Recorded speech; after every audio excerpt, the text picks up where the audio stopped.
হ্যাঁ হ্যাঁ, মসজিদে বসে দেবো।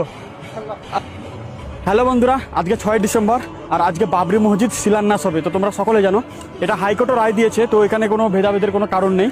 আর আমার দেখো এটা হচ্ছে, দেখো আমার বাড়ি হচ্ছে, দেখতে পাচ্ছ আমার বাড়ি হচ্ছে। সেই বাড়ি থেকে আমার কাজ অটোমেটিক এখন চলছে আপাতত।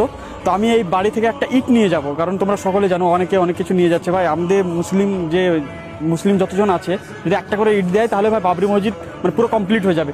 তো আমি আজকে একটা ইট নিয়ে যাব, কারণ আমার এটা একটা গর্বের বিষয়। কারণ আমার যে বাড়ি হচ্ছে, যে ইট দিয়ে, সেই ইট দিয়ে আমি একটা ইট নিয়ে গিয়ে সেই ইট দিয়েও বাবরি মসজিদ হবে। তো এটা সত্যি একটা গর্বের বিষয়। তবে একটা আগে ইট নিয়ে যাবো। তোমরা দেখো মিস্ত্রি, একটা ইট দেখি, একটা ইট দাও তো। হ্যাঁ হ্যাঁ হ্যাঁ, মসজিদে বসে দেবো। আচ্ছা ঠিক আছে, দেখো আমরা এখন এটা ভরে নিয়ে চলে যাবো, ঠিক আছে?